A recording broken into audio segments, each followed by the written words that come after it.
Assessment Division at Convergence Networks. Been with Convergence for about 7 years, but almost 20 in the IT and security industry. Also a Navy veteran, and lived in the Northwest probably my whole life. Stephen? Stephen Quintana. I'm with Woodruff Sawyer. We're a commercial insurance brokerage. My specific domain of expertise is cybersecurity insurance, which is obviously part of the topic today. I sit in Bend, Oregon, but we as a company are spread throughout the entire country. So my day in and day out is representing companies that are out securing cyber insurance, helping them negotiate terms and conditions with the various insurance marketplace, and certainly supporting them through incidents which inevitably happen. So thanks for your time today. Dave? Thanks, Stephen. I'm Dave Borden. I'm the Director of IT at Wilcox Flegel Oil Co. And I'm flattered to be here today. I want to take a moment to express some gratitude and appreciation to Jack Myers and Jonathan Wolff for giving me the opportunity to moderate this event today. When they initially reached out and said, "Hey Dave, we're putting this event together, we think you'd be the perfect candidate to be a moderator." And I thought to myself, these guys must have been out way too late last night. And I say that seriously because I'm an extreme introvert. And so that particular personality trait doesn't align well with this type of a venue. And it takes a little bit of mental preparation on my part to be able to do what I'm doing right now, which is an altogether different challenge because 10 years ago I suffered a stroke. And although I don't have any physical limitations, I suffer from what doctors refer to as minor cognitive impairment. And this is a challenge. And if that's not enough to compound things, I've only been in the IT space for about 5 years. My prior 30 years of experience in oil and gas has been in sales and operations roles.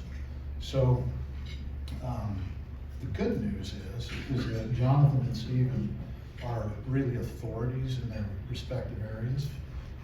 These guys know their stuff, and the information that they're going to share today is really valuable. And they're going to be able to navigate their way through this presentation in spite of the fact that they've got a hermit with brain damage and very little to go on. It's kind of a conversation. So, in all seriousness, as we got into putting together this information, it became apparent to me really quickly that this is really, a lot of this is parallel to the journey that we've been on at Wilcox Flegel for the last 4 years or so. When COVID showed up, the concept of cybersecurity posture in our organization took on an entirely new meaning. We're critical infrastructure in oil and gas. We distribute millions and hundreds of millions of gallons of diesel and gasoline, and we support other critical infrastructure like utilities, manufacturing, first responders, and so our ability to operate or not operate can have a pretty dramatic impact on supply chain on a local level, and it can have a dramatic impact on all of those other very important and critical services. So we knew we had some gaps, and we needed to get busy. And so we partnered with Convergence and started the process. A lot of what you're going to see today, going through doing an initial assessment, identifying where the gaps are, putting controls in place, processes in place to minimize those risks, get ourselves postured to be able to obtain a cyber insurance policy, and then put ongoing processes in place to maintain that posture and try to stay, never going to stay up to speed with the changing cyber threats out there, but try to stay in lockstep as much as we can, and then be able to renew our cyber policy and manage those costs. So, jumping into the content, by a show of hands, how many folks in the room use third-party vendors or suppliers to conduct business? Lots of us. How many are interested in using modern tools like ChatGPT, Microsoft Copilot, other generative AI to enhance how you operate your business. Great. And by show of hands, is there anybody in the room that has experienced a ransomware attack or knows of another business that has experienced a ransomware attack? Yeah, pretty scary stuff. This is the kind of stuff that keeps me and my team awake at night. You walk into the office and you have this vision in your mind of opening up the computer screen like you do every day, and the skull and crossbones is there with the chatter, and we've just been hacked. Talk a little bit about current day threats, and I'll turn it over to Jonathan. Jonathan, can you talk specifically to some of the things that are listed there? Sure. Thanks, Dave, for the intro. And it's been a pleasure working with Wilcox over the years. You guys have come a long ways.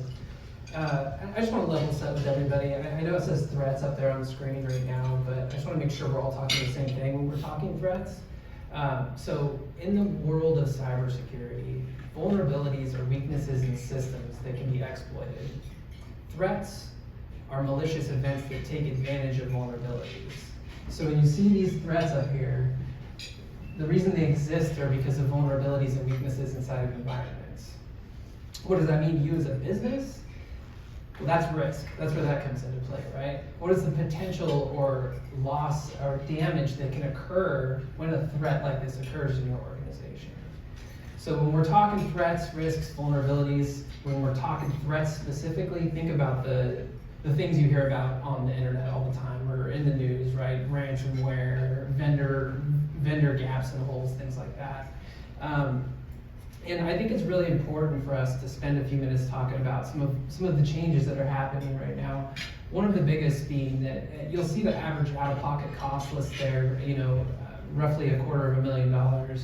That number is steadily going up every month in some cases, and we're not seeing it go down. We're also seeing the types of attacks that are taking place, the complexity in which they're leveraging different tools or even automating certain workflows are becoming even more dangerous and increasingly evident in small to medium-sized businesses. I hear it a lot in day-to-day consulting with businesses. We'll talk about cybersecurity, and one of the first things that comes out of folks' mouths is, we're not a target, we're not a big business, it's not going to happen to us. And usually in those cases, it's a simple conversation to understand. It's not so much about whether or not you're a big target, a big name that everybody knows about. Because of the advancements and the complexity of the tools being used today, such as like AI-driven threats, they're able to scan vast swaths of information and find you like a needle in a haystack quicker than they could before. So that age-old adage, we're not a target, we're a small to medium-sized business, doesn't really play in modern businesses because everybody's on a level set playing field these days. I think, Stephen, you wanted to touch on vendor risk for a moment? Yeah, I think looking at these threats, I think our client base certainly, unfortunately, has dealt with various incidents in each of these areas, but the one that kind of jumps out a little bit is vendor risk. I think that just a couple quick anecdotes.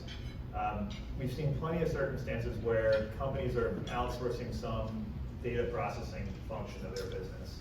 And one specific situation we see is a data breach occurring at that third-party vendor who may not be able to maintain quite the same level of controls over their network and the protection of that information as the company who's outsourcing that data.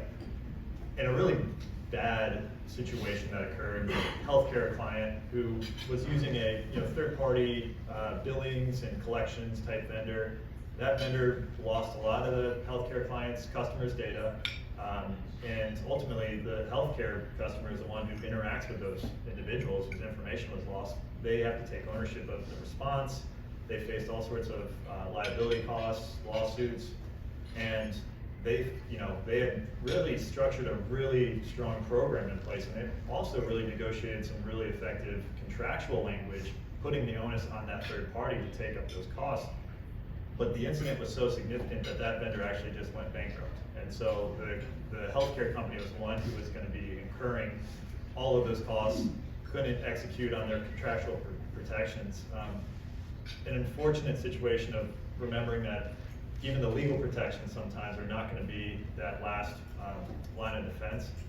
The other situation that is kind of an interesting one just for the future implications is pretty public. A accounting software vendor, Tipalti, suffered a ransomware attack.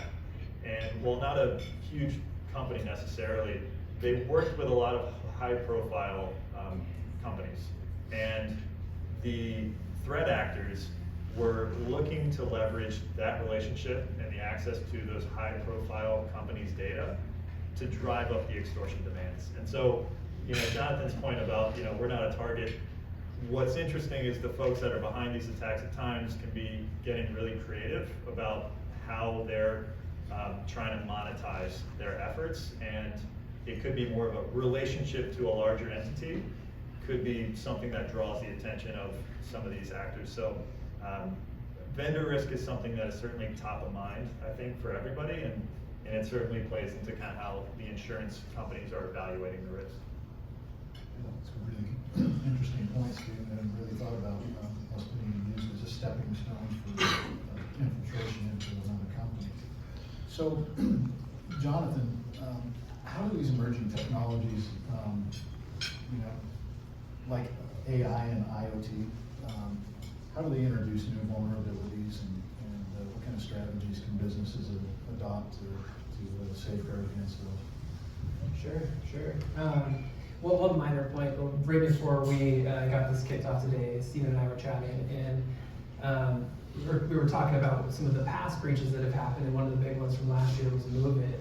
I don't know if any of y'all are familiar with that, and it's one thing to look at like the initial incident response, triage, the damage that did, but what Stephen mentioned was it's still ongoing to this day because of the liability side of it, all the people being suing the businesses now, and so not only do you have the financial impact and reputation impact out the gate, there's also this long-term impact of being sued on top of it due to negligence. It's just a scary world to live in. So AI, IoT, more and more acronyms. I know we're probably tired of hearing all of these now, but I'm going to start with AI. So that was on the slide up there. We were talking about ChatGPT, OpenAI, Gemini, Midjourney. There's a lot of them out there, and I don't know if any of you all recently were aware of this, but a combination of open source AI tools as well as I think it was ChatGPT and Midjourney that were actually the two that were used in combination. Midjourney does a great job of creating photos, whereas ChatGPT is great at doing dialogue. And through the two, they were able to do deep fake videos and fake people into essentially paying things that they shouldn't have paid. And if you think about that, you're used to getting spam calls or maybe a phishing email or something like that. We're pretty good at recognizing those, seeing that they're not legit. But what if it's a face you recognize and they're talking in a language that makes sense to you because it's in a tone that you're used to hearing them speak to you in, right? And that's all because they just pilfered your emails, saw the conversations you were having with those people, trained the AI to talk like you, put a video in front of it, and there you have it, So it's taking these threats and it's introducing additional complexity to it that creates, on the basic user level, it makes it much more difficult for us to try to navigate the landscape, It's almost like you have to drive to their house and make sure that it's actually them calling you at that point, So that's on the AI side of it. IoT, so Internet of Things. When you hear IoT, think of all the devices around us right now that aren't like a Windows computer. So probably the thermostat, maybe even this projector, in your house, your fridge, your microwave, your dishwasher, all those things, right? So cool that they can connect to the internet now, and you can see that your dryer's done, so your shirts don't get wrinkled. You go grab them out of there real quick. You get a push alert on your phone. Awesome. But the thing we have to remember always is with convenience and security is like a pendulum, right? And if you swing it too far one way, the other side's going to lapse. If you make it overly complex and secure, you're never going to know when your laundry's done. too easy of use, everybody's gonna know when your laundry's done, right? So it's the understanding that it's, do you need to connect all of these devices to your home network that you might work on after work and type a few emails to some coworkers on? Probably not, So these types of emerging technologies are gonna continue to increase. They're gonna continue to put IP-based connectivity in everything around us. I mean, I'm wearing a ring right now that has connectivity in it to monitor my stress levels.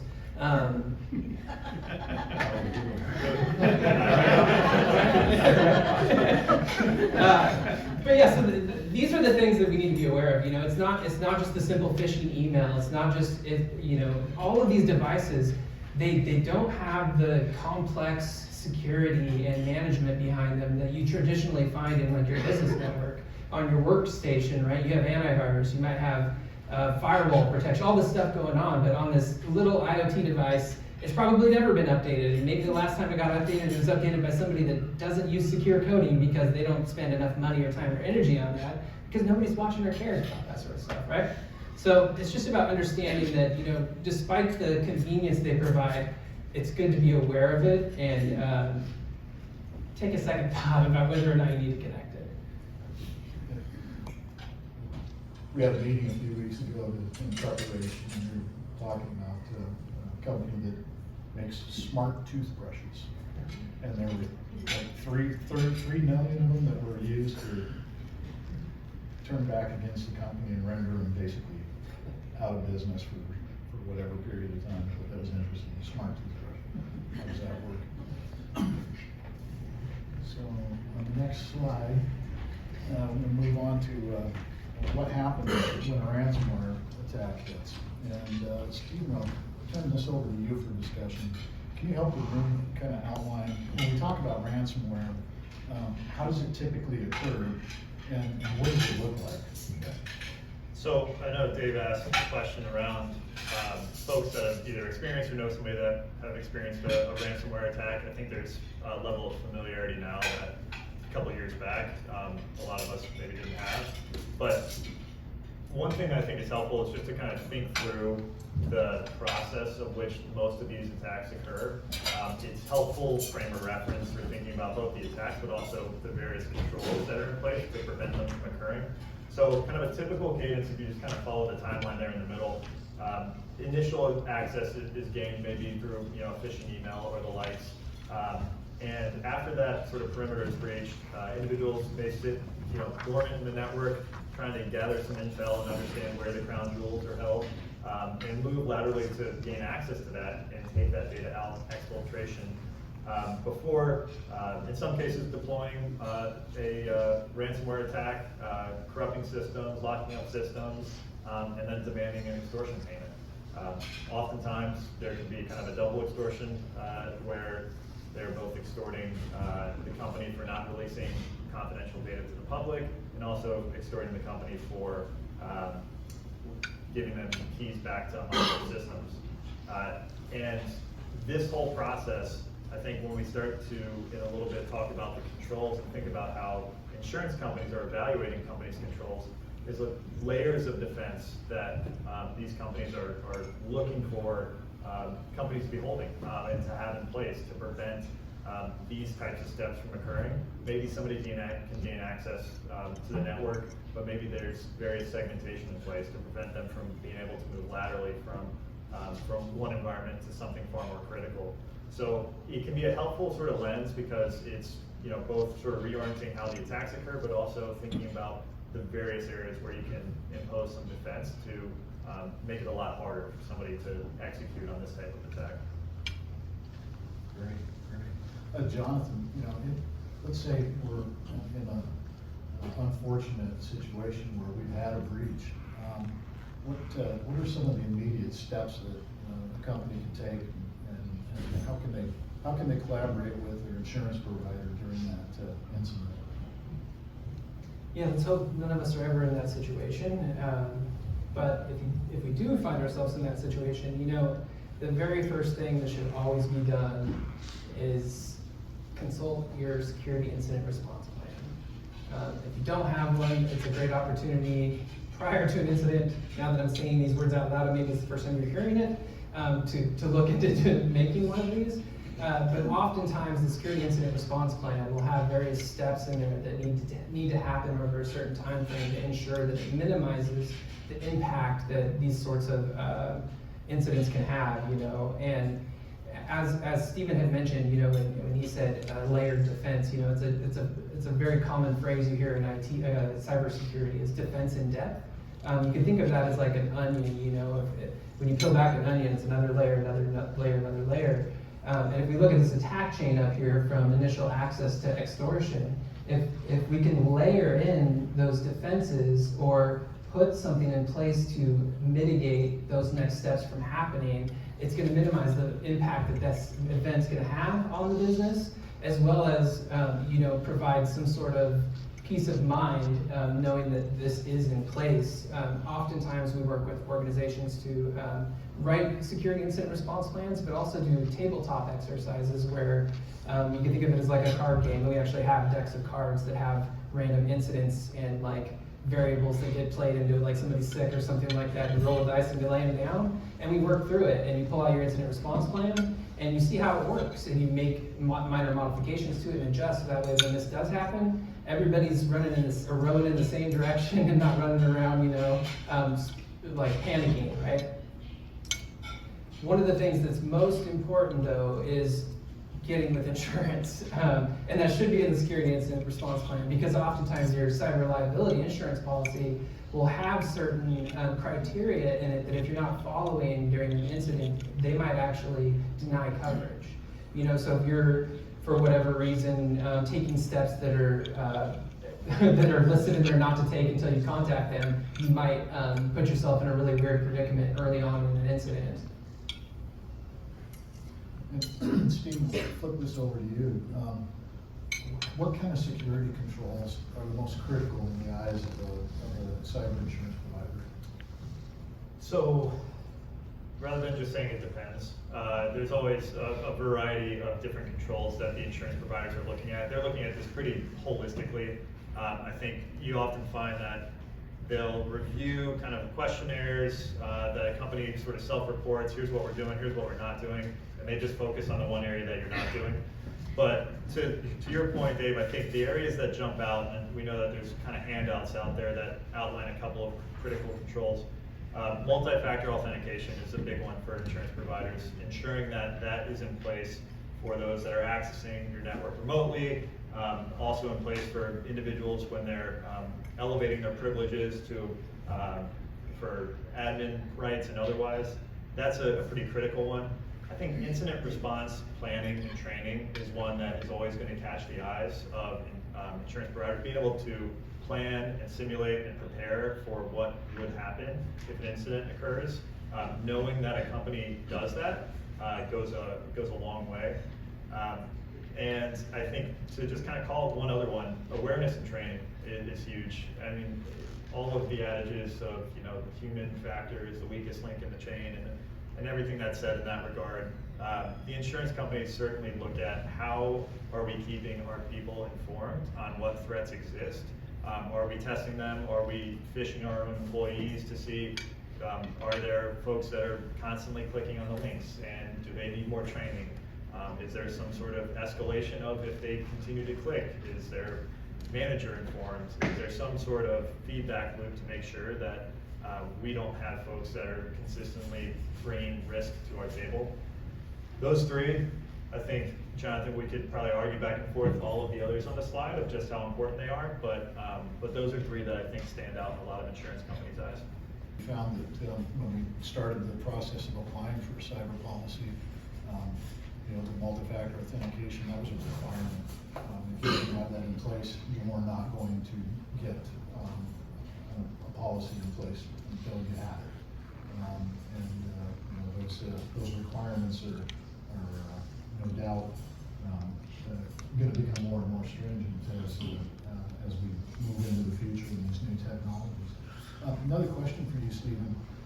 How can cyber insurance buyers get the best return in regard to terms and pricing from their cyber investments?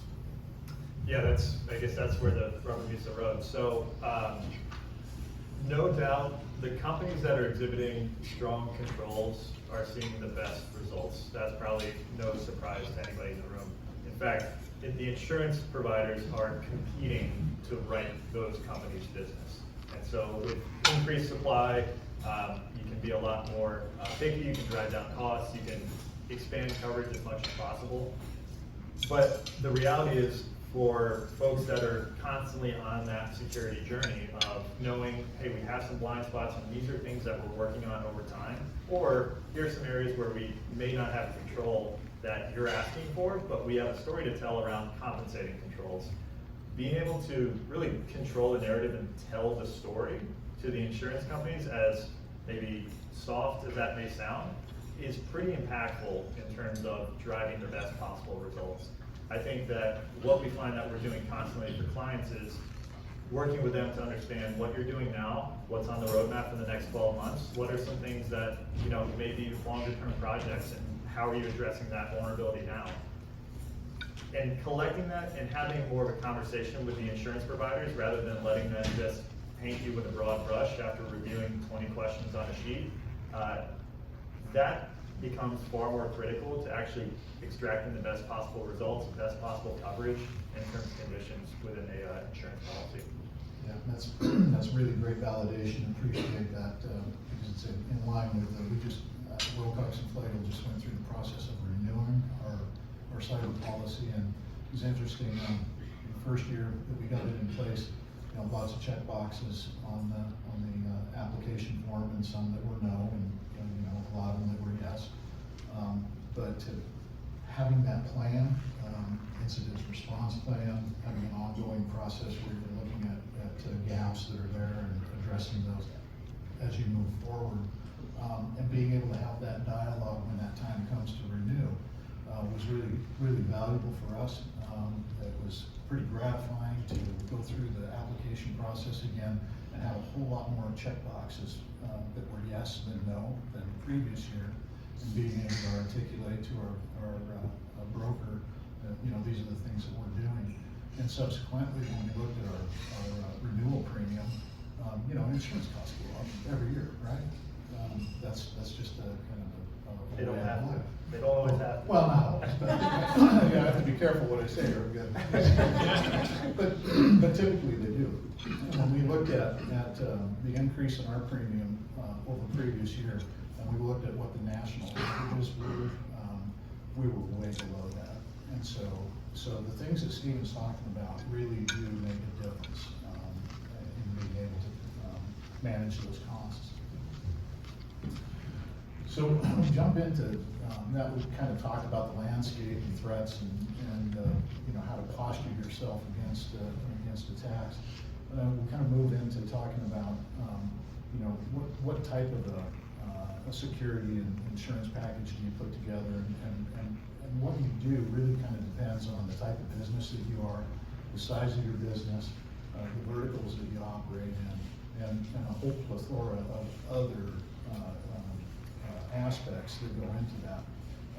And your data it really impacts your exposure. So Jonathan, can you talk a little bit about data classification and get into knowing what it is that we need to protect? Sure. I think that oftentimes we see businesses, they'll look at the next Chinese cybersecurity tool or widget or something, and they just add it on in, because it looks great, everybody's talking about it. But oftentimes, some of the foundational building blocks are not always there. And one of the most critical aspects of it is classifying your data. I mean, before you put any tools in place, spend any sort of security spend on tools or anything like that around protecting it, you first need to know what you're protecting, right? If you don't have a good understanding of the type of information that you have in your environment and how it flows through the environment, the types of artifacts that are created associated with it, and the types of regulations or requirements or contractual obligations you have to that data and those artifacts, could put you in a world of hurt. We often come in contact with businesses that work in specific industries or verticals that have certain types of information that have to be treated in certain ways. And you know, it doesn't even dawn on them until they have the conversation. You know, hey, you know you're supposed to protect this sort of data in this sort of way, and then it's like, oh, then it turns into this pretty much a can of worms, right? So if you don't have a good understanding of all the types of information you have in your environment, where it sits, what types of regulations, requirements, or stipulations you have on that information, that's step one. Because otherwise you're kind of taking a shotgun, shooting it up in the air, and like hoping you're going to hit something, but that's not the best return on your investment or spend of IT dollars. If, for instance, you find that your sensitive information is only housed in this specific area, and you can just put those controls around that area, then it's a very much more targeted approach to cybersecurity.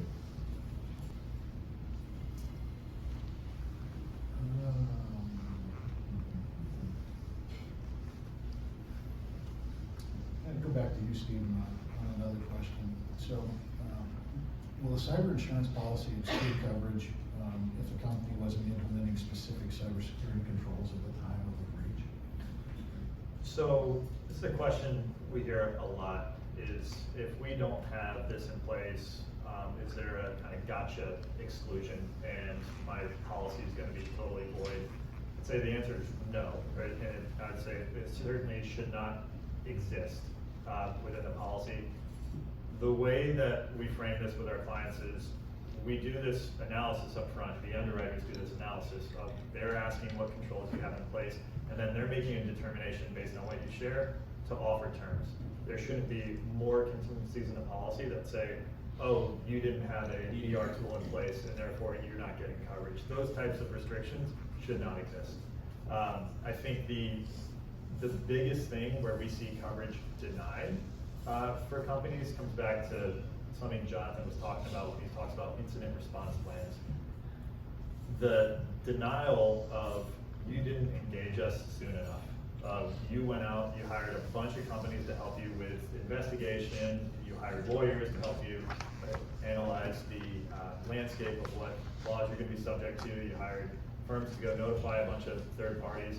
All of those things are covered under an insurance policy, and the insurance providers have negotiated really favorable rates with companies to do that on their policyholders' behalf. And so the tough thing is when a company goes out, incurs all those costs, and then just sends the bill to the insurance company, the insurance company oftentimes will say, you know, why didn't you engage us sooner? There can be provisions within the policy that require that you get their consent to hiring those types of firms. And so when I think about the biggest exclusions, it comes down to early engagement of the insurer and obtaining consent for hiring third parties for that type of action. And you know, things can be done up front to try and get you more flexibility that the insurance company doesn't dictate who you work with, but still early engagement and consent are the most critical things that we find ourselves reminding our clients day in and day out. It's a real parallel to auto insurance. In an accident, the last thing you want to do is go down and get your car fixed and then turn the claim back in. That's right. Wait a minute here. Time out, we're going the wrong way. Another question, and this kind of goes back to data classification, Jonathan, and identifying, you know, what your different risks are. Goes to you, Stephen. How should companies think about tailoring coverage to their specific cyber profile? So just like Jonathan's talking about, looking at your environment, where are our crown jewels, what needs to be protected, where do we allocate resources? Cyber policies are extremely modular. There's all these different components that can be covered, whether it's the cost to respond to an incident, the cost to respond to ransomware events, coverage for lost income that's incurred from an outage of the system.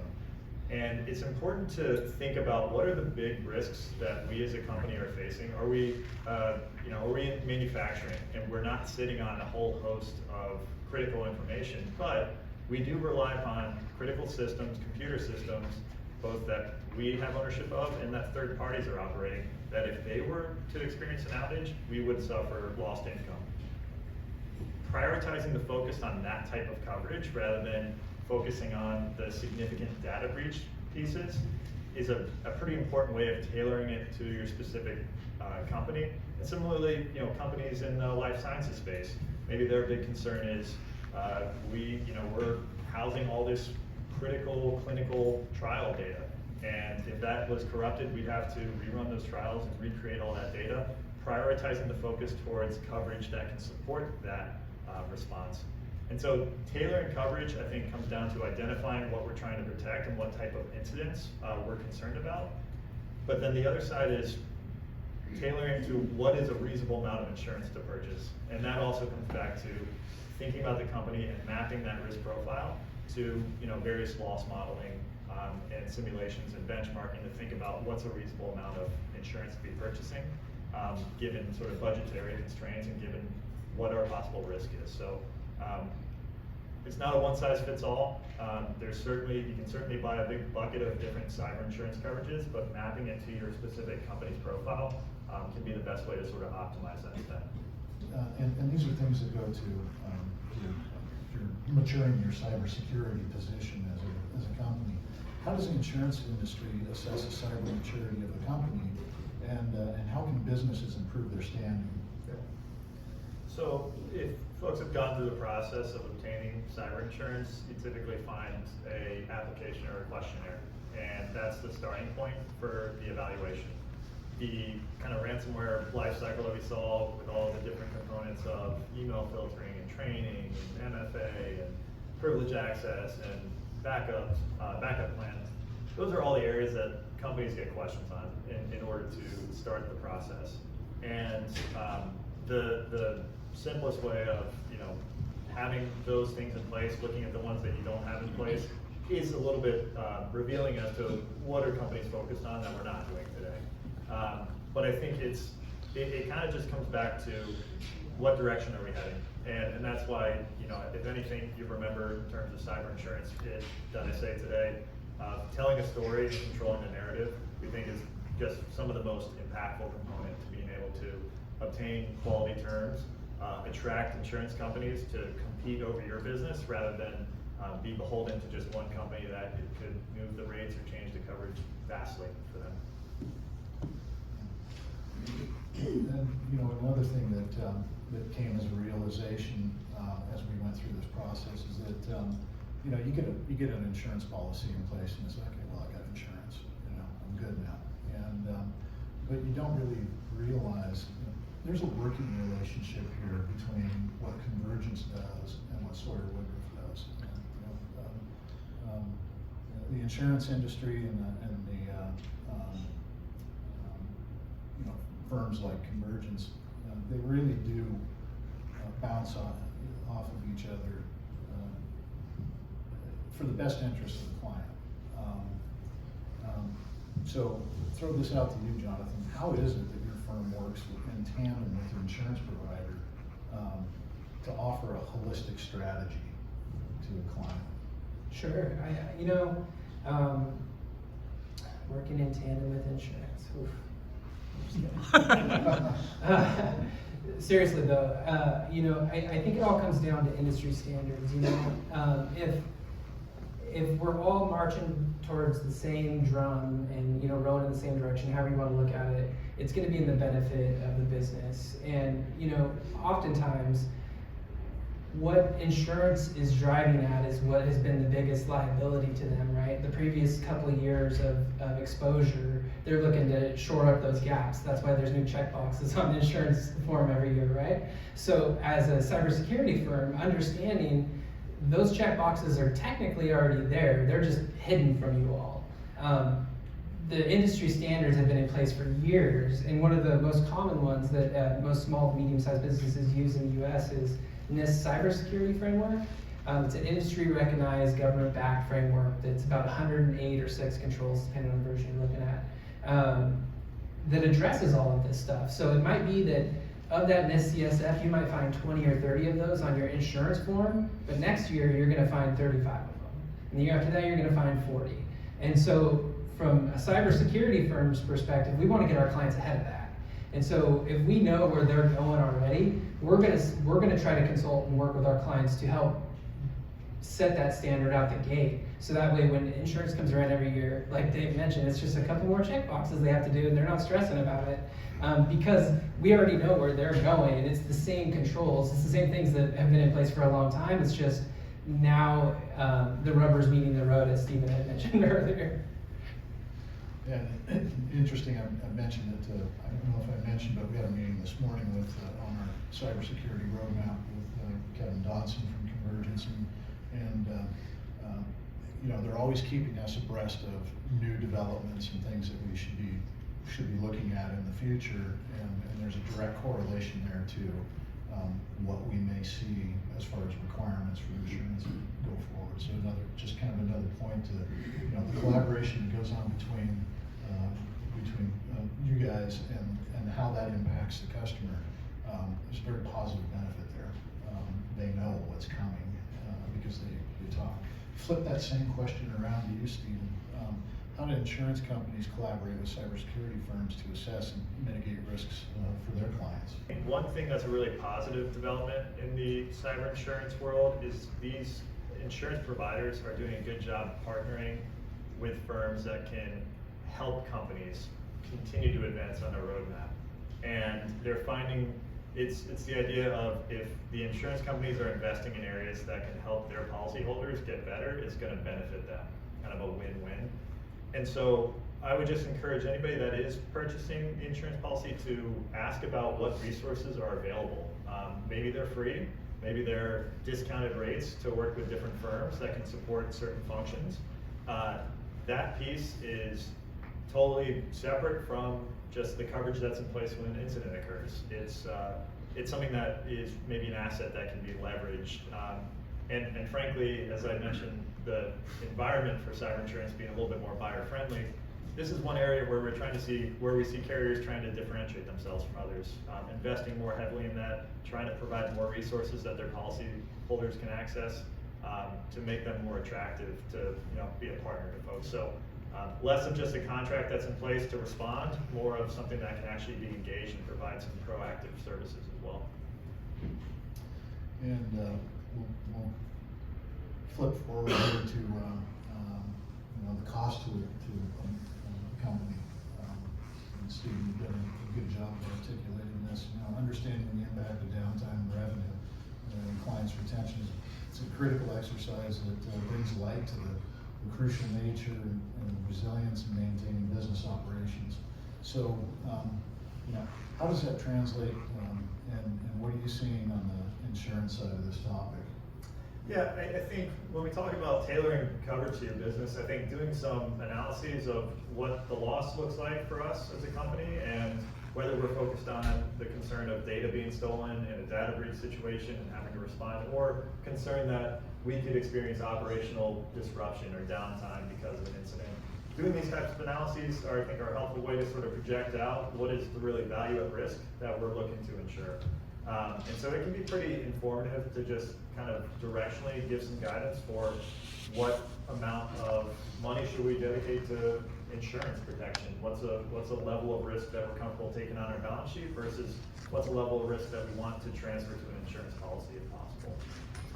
Yeah, and it can be a real eye-opener, sitting down and going through this exercise, especially if we've got the CFO standing next to you. And, it's one of those things where until you actually do the math, you have no idea what that impact could really look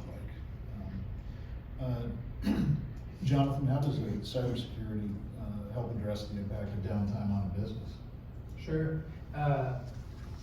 Stephen alluded to this a little bit earlier, but I think oftentimes when people think of cybersecurity and security and all that, they're focused on confidentiality. They don't want to lose the data. They don't want to get breached. They don't want that problem, right? Oftentimes, integrity and availability get overlooked, but they're equally as important. If you ever go through any kind of cybersecurity training, there's something called the CIA triad, which is essentially a triangle that has confidentiality, integrity, and availability. And all three of those pillars are critical to ensuring cybersecurity and stability in a business. So, as he alluded to, as Stephen alluded to, it might make sense to your organization if you don't have a secret sauce or special formula or crown jewels, you know, it might just be uptime. Uptime might be your special thing, you know, and availability at that point is a critical aspect of cybersecurity. So ensuring that systems are available and can be used when they need to be is equally as important as keeping the data secure, and sometimes even more.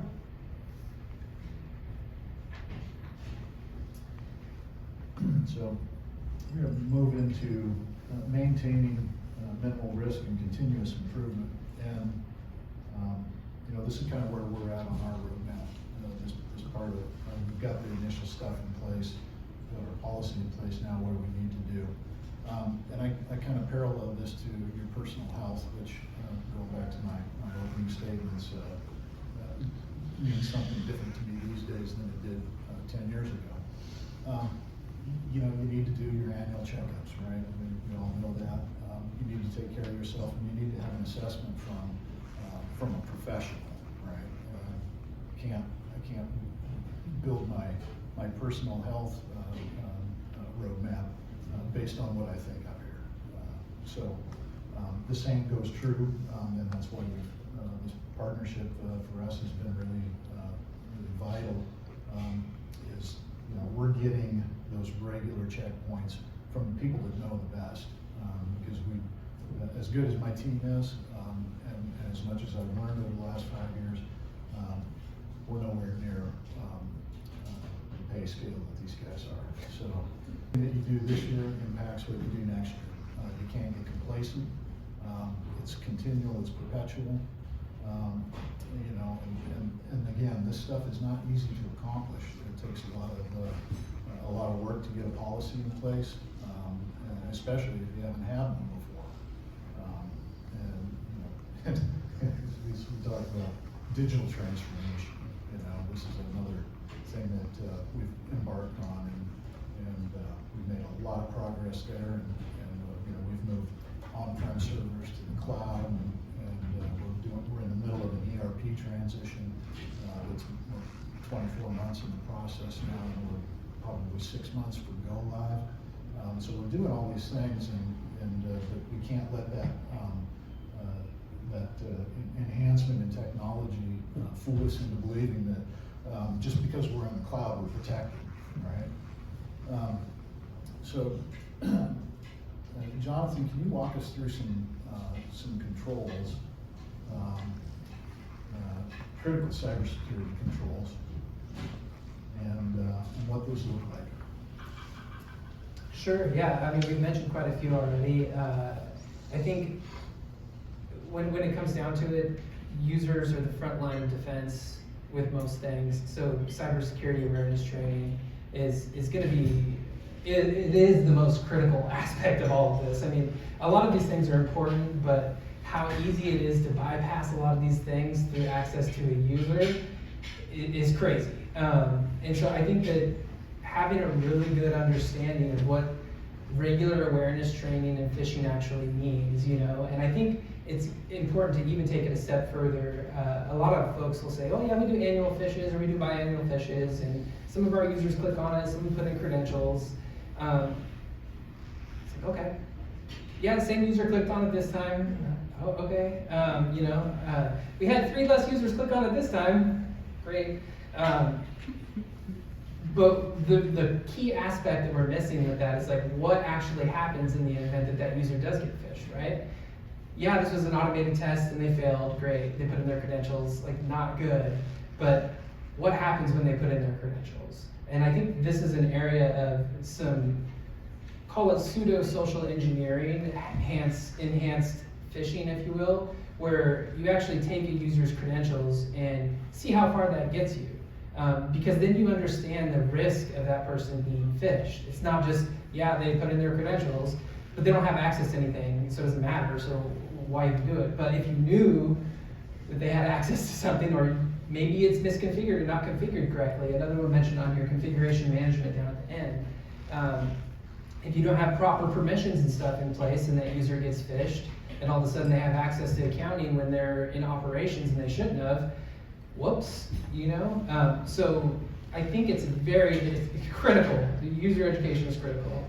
You know, I mentioned the backups and configuration management. Another one that I think is becoming more paramount is 24/7 monitoring. A lot of malicious actors are very, very good at understanding how businesses operate, when they don't operate, and how to best take advantage of that. You'll see a lot of attacks happen on Christmas break. You'll see after hours attacks, information exfiltrated on the weekend when nobody's around. You know, if you don't have 24/7 monitoring and you're just hopeful that your IT team's gonna catch it 8 to 5, again, whoops, you know? And another one on there that I think is just also really important to touch on really quick is rapid patching for critical vulnerabilities. It's one thing to have a vulnerability scanning process and maybe you remediate vulnerabilities on some kind of schedule. But if you're not looking at your vulnerabilities against your critical assets, as we mentioned, understanding your data, and yes, this is a critical vulnerability, but it only impacts the front desk computer that's not even connected to the internet, okay. But this critical vulnerability is connected to your ERP and QuickBooks and administrative drives. The time and effort should be put there, not just against all of your vulnerabilities, right? You can take a more tactile approach to eliminate the ones that pose the most risk for the business. Thanks for that. You've made some really good points on user education, and that's really where we focused a lot of attention on that internally. You know, we've got 400 employees. You know, some of them work after hours in our C-stores, and the number of phone calls, attempts to get people to do things like, you know, put money into Bitcoin accounts because of this or that. Those have escalated, you know, and they happen in the middle of the night.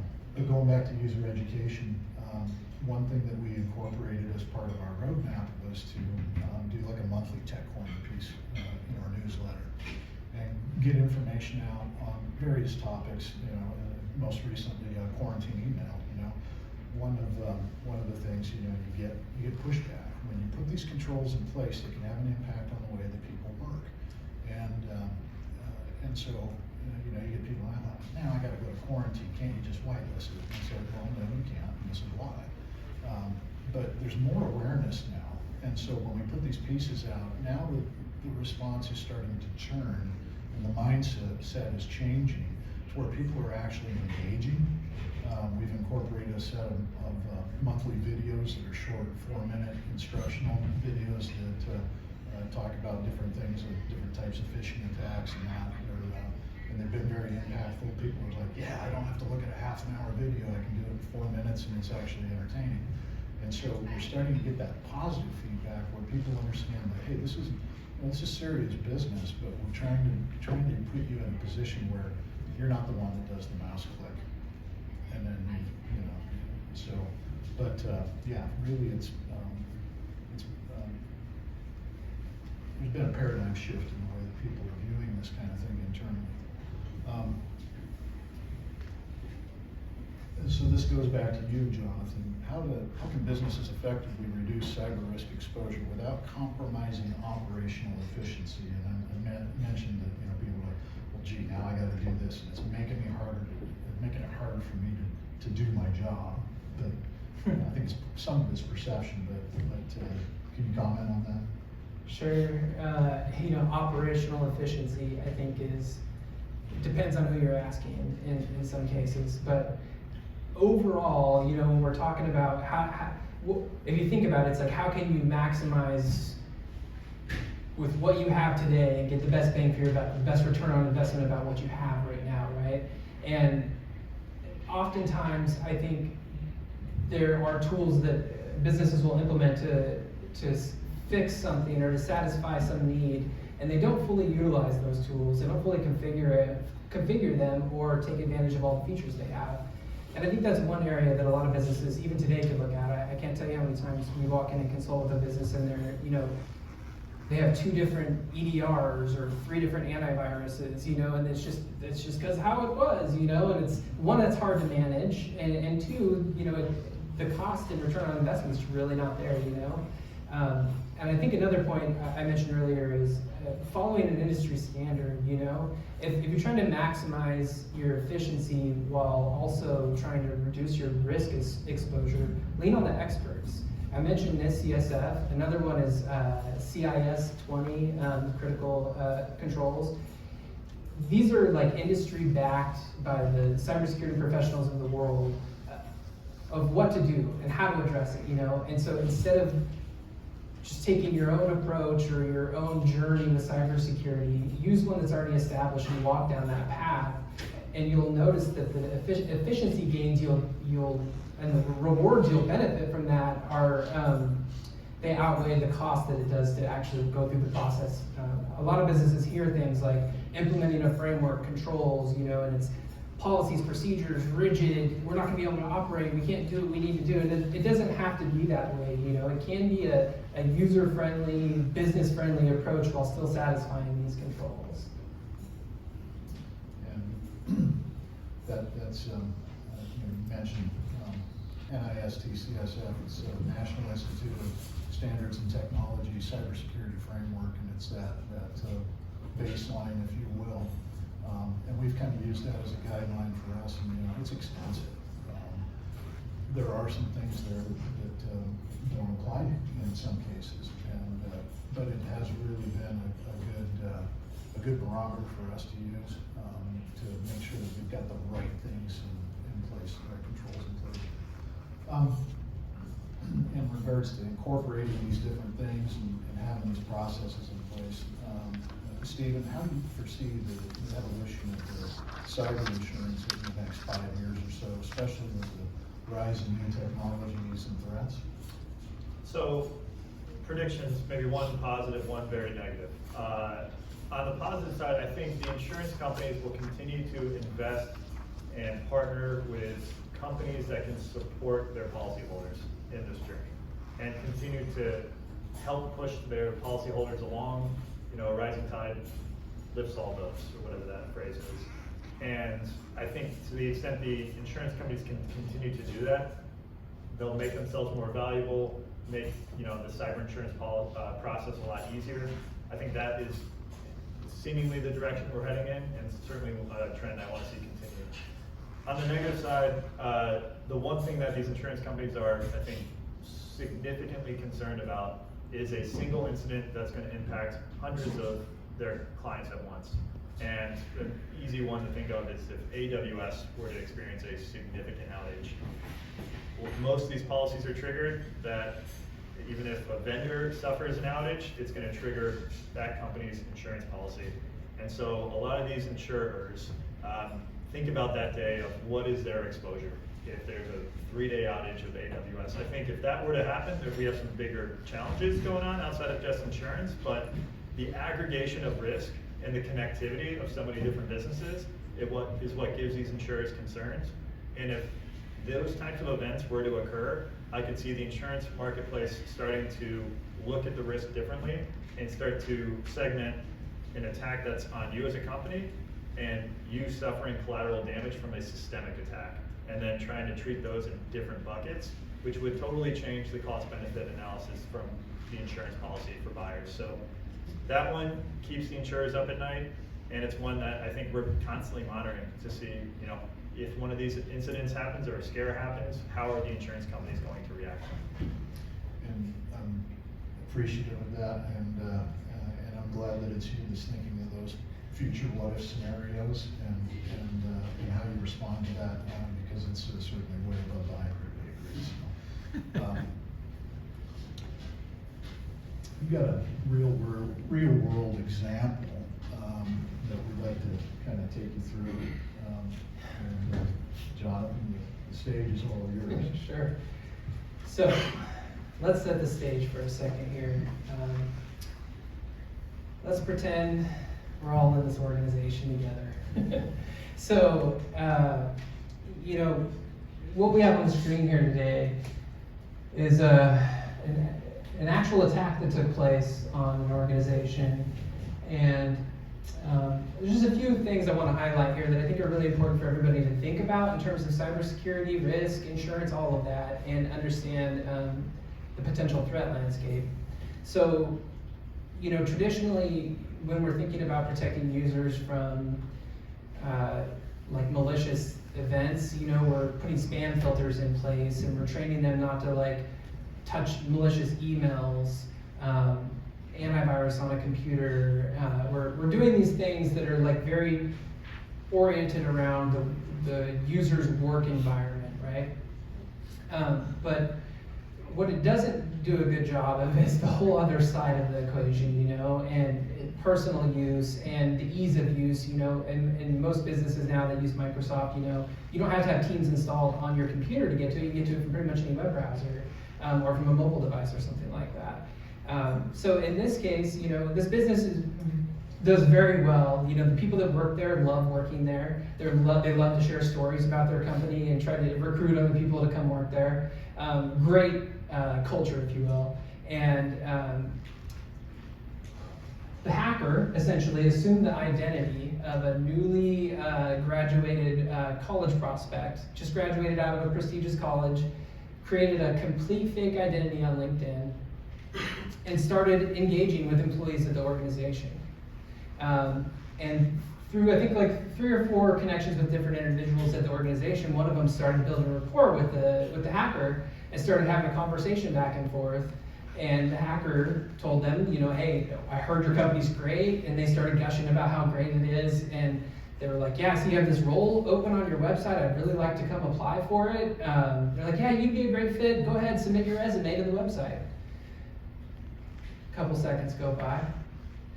The hacker responds back, I can't access the website. Is there any way you could send my resume forward for me? So they send it to them through LinkedIn, not through email. Through LinkedIn, there's no real protections around LinkedIn. Keep that in mind. User being overzealous and wants to help out, you know, sure, I'll do that, you know. And the hacker asks, hey, can you just check it out real quick, make sure it looks good, you know? As soon as the user opened it, the attachment, the hacker gained access to her Microsoft credentials and MFA. He was able to set up MFA on his phone and instantly access her entire Microsoft suite from his computer halfway across the planet. Due to several issues here, it's very bad. And if we look at the critical controls we had up on the list a second ago, you know, configuration management 101. This user unfortunately had access to operational, accounting, finance, HR for whatever reason. They're an operations manager at one of the facilities. And because of that, through a quick search in SharePoint Online, they were able to pull back files that had the words passwords, account information, and within 24 hours, they had access to every building, all the alarm codes, security codes. They could lock, unlock doors. They had access to the full Microsoft suite, admin access, had access to all their tax, payroll, credit information, all the users, social security numbers, everything. All for LinkedIn. And this happened in less than 24 hours. In the very first slide we had up there, it showed the average time to discover a breach is 277 days. So if this hacker had 277 days, he could have done all kinds of things, you know, from stealing out of every single one of the facilities. He could have turned off all the alarms, opened all the doors, waltzed into every facility and took whatever they wanted, and never been found. So a couple key points here. User education, right? We talked about this. It probably shouldn't open an attachment from somebody they didn't know, even though it looked legit. Step 1, right? Step 2, don't put your credentials in. If it's asking you for credentials, why would you ever do that? Not a good thing, right? And then I think the third most important thing here is don't store passwords and files on your SharePoint. That's not what it's designed for. And if you have to, for whatever reason, don't call it a password file. I think we can all agree on that at this point in life. There are plenty of tools out there free of charge that do enterprise level security for managing passwords and access to systems. Very easy to use, but convenience reigns supreme here, not security. So this happened a few months ago, and I just thought it would be a great way to show you, you know, that the command line craziness, just the hacker stuff you're seeing in the background is literally her opening the file and reading the credentials, putting them in himself, and gaining access. IT reached out and said, hey, it looks like there's something weird that happened on your account. They sent an email. They didn't call her. So what did the hacker do? I'm all good. Forward all future emails. Send to the deleted folder. So now nobody knows what's going on. She can continue to work until she gets kicked out because he changed her password. IT is none the wiser. You know, again, IT failed there. In an event like that, they should have reached out to the user, made hard contact with them. Yeah. Well, I mean, drop a scare bomb on all y'all in here, but I just thought that this is a real world application of everything we're talking about today. The basic controls we put in place that weren't implemented here, and it cost this company everything.